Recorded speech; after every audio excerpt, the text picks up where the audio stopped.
Ini akibat hutan yang dibabat dan izin yang diobral dan keserakahan yang dibiarkan bertahun-tahun. Hari ini saya berkirim surat ke Menteri Kehutanan, ke Menteri ESDM, ke Menteri Lingkungan Hidup, bahasa NU-nya Taubatan Nasuha. Ada 129.896 hektar hutan rusak. Kalau dijadikan lapangan bola, itu setara dengan 182 lapangan sepak bola standar FIFA.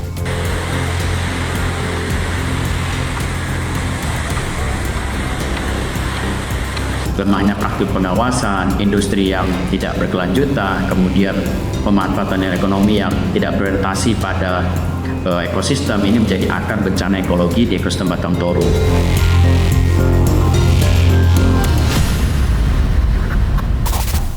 Alasan cuaca ekstrim sudah basi, bro. Tapi coba jujur sebentar, banjir besar nih di Sumatera Utara, Sumatera Barat, sampai Aceh, itu bukan sekedar hujan deras. Ini akibat hutan yang dibabat dan izin yang diobral, dan keserakahan yang dibiarkan bertahun-tahun. Setiap kali banjir datang, jawabannya selalu sama, cuaca ekstrim, La Nina, curah hujan tinggi. Padahal kita tahu, tanpa hutan, tanah nggak punya lagi tempat untuk menahan air. Dan sekarang, ratusan orang kehilangan nyawa akibat banjir dan longsor. Pertanyaannya sederhana, kenapa bisa banjir? Apa murni karena cuaca? Atau ada tanda tangan yang melepaskan konsesi dari meja-meja pejabat? Kalau yang rusak itu alam, itu bencana. Tapi kalau yang merusak itu manusia, itu bencana yang diundang. Kita cek no sama-sama.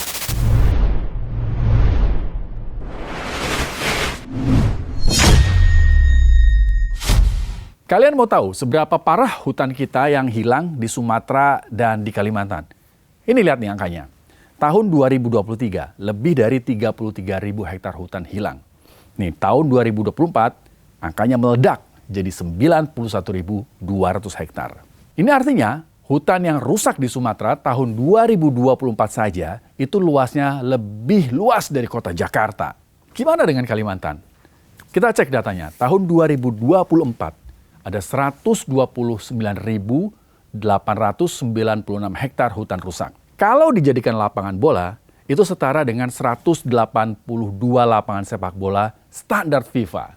Terus lihat dampaknya, dari bencana banjir dan longsor per 1 Desember, sudah ada 442 orang meninggal dunia.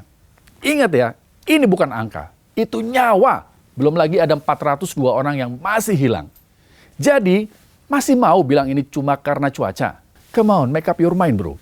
Ini sudah saatnya kita untuk berani bersuara keras supaya pembuat kebijakan ikut terusik dan mau hati-hati. Karena kalau sudah begini, rakyat yang selalu dapat akibatnya.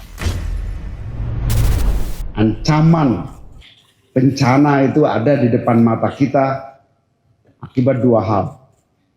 Yang pertama, lingkungan kita yang kritis akibat kesalahan kita sendiri. Yang kedua, perencanaan dan antisipasi yang rendah. Hari ini saya berkirim surat ke Menteri Kehutanan, ke Menteri ESDM, ke Menteri Lingkungan Hidup untuk bersama-sama evaluasi total seluruh kebijakan, policy, dan langkah-langkah kita sebagai wujud komitmen dan kesungguhan kita sebagai pemerintah. Bahasa NU-nya Taubatan Nasuha. Kiamat bukan sudah dekat, kiamat sudah terjadi akibat kelalaian kita sendiri. Saat bencana besar melanda, selalu ada pejabat yang komentarnya nyeleneh dan nggak peka. Kepala BNPB sempat bilang bencana di 3 provinsi nggak semenakutkan yang beredar di sosmed. Pernyataannya akhirnya diralat dan minta maaf. Ya, saya tidak mengira sebesar ini. Saya mohon maaf Pak Bupati, baru kali ini. Bukan berarti kami tidak peduli begitu.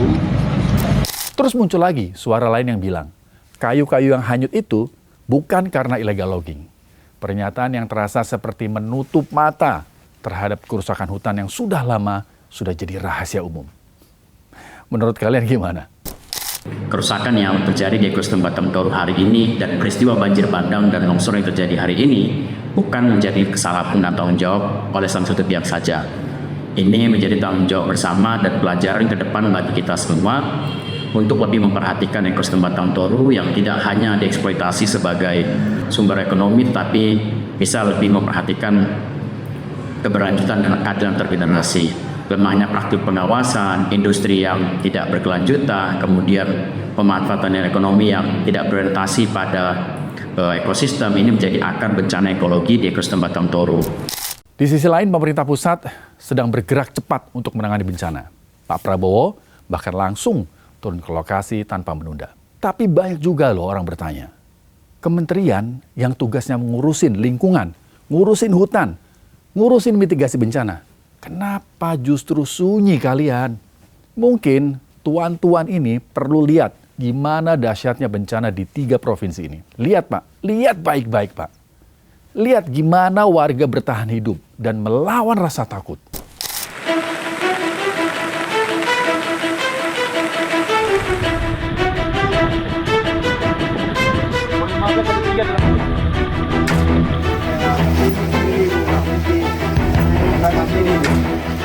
Enggak, kita tidak dapat bantuan ya, karena tim SAR kita tunggu 5 jam lebih kan.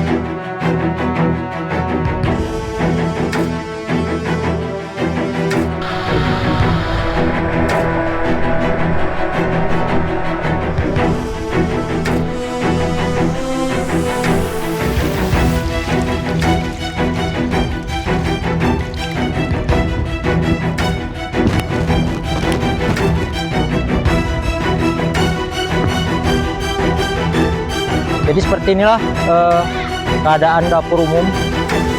Mereka yang tinggal di Dusun Tengkolan masih bertahan di posko pengungsian yang ada di Desa Marsada ini.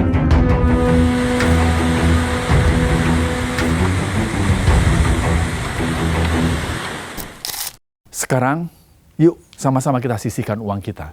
Salurkan donasi ke lembaga yang kredibel. Mereka saudara-saudara kita. Mereka sudah terlalu banyak berkorban.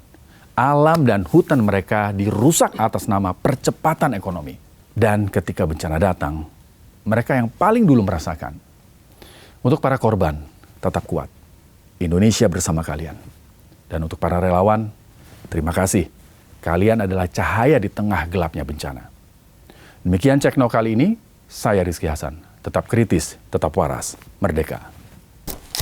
Kami mohon bantuan kepada seluruh masyarakat Indonesia. Aceh Utara sudah terdata 30 jenazah. Kami mohon. Kami sudah 4 hari, 5 hari putus akses ke komunikasi, BBM, semuanya. Kami mohon bantuan kepada masyarakat.